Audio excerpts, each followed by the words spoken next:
Steven Spielberg's remake of West Side Story came out this weekend to a somewhat disappointing opening. Great reviews, but only grossing $10.5 million. Box office performance still in a massive slump from pre-pandemic levels. So far this year's domestic gross was $3.6 billion and compared to over $10 billion in 2019. Joining us right now to discuss all of this and more is Matthew Belloni. He is Puck News founding partner. Matt, it's great to see you. And I should just say, before we even begin, I've been reading your newsletter religiously. It is a lot of people have started newsletters in the past 12 months on all sorts of platforms, Substack and the like. You've done it with Puck, but yours has become a singular must-read for me. So congratulations to you on all the success you're having. It's beyond what you're writing. It's like every time I open it. But let's talk about what happened to the box office this weekend, and specifically this Spielberg film. And I guess it raises the following question. Should have they just put it out on a streamer?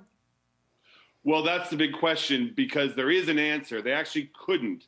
This is a film that Disney inherited from Fox in the Fox transaction, and those movies have an output deal with HBO, so they have to go to HBO first. So a number of these Fox movies that Disney has sort of been quasi-stuck with, they've put in theaters and they've disappointed. Now, there's another aspect here in that Steven Spielberg probably would have thrown a fit if they had tried to put this movie onto a streaming service without giving him a theatrical release that he is accustomed to. So Disney, the film cost, they're saying it cost $100 million.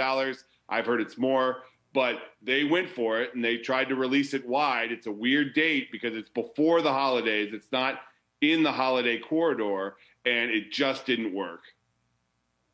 And what's the larger view that you have now of in theater films? What works, what doesn't, and to any degree, does it even matter where we are in the pandemic? It does matter. It's shown that where we are in the cycles of spikes and valleys and Omicron and Delta does seem to matter in these territories. But the one genre that consistently does not work is adult-oriented dramas and musicals, things that require an older audience to attend. And we saw domestically, a quarter of the audience for West Side Story was over 55. And if your movie is targeted towards those types of audiences, you're not going to get them to theaters in any mass like you would pre-pandemic. The ones that have been working are the comic book spectacles, the shorter, punchier, audience-driven that are younger, but not necessarily families. Family movies have also struggled because children, until recently, have not been vaccinated. But if movies like Venom 2 or Spider-Man, which is coming out this weekend, movies that would have done well pre-pandemic as well, but they are kind of drawing those audiences back, and we could see a massive Spider-Man opening this next Friday.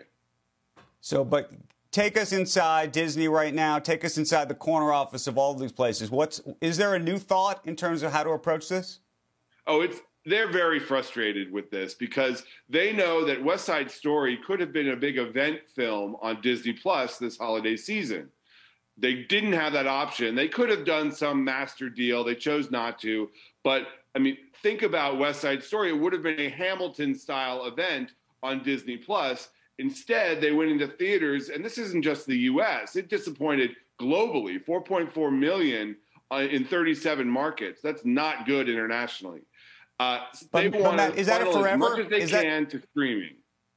Is that a forever situation? Is this a post-pandemic? I don't know. Or do you think this is pandemic-specific still? Well, I think it's pandemic-specific still for the larger question.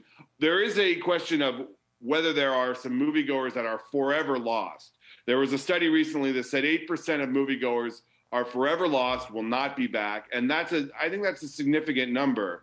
But I do believe at some point the box office will recover. We don't know what that new reality will look like, but it probably will look a lot better than it does right now.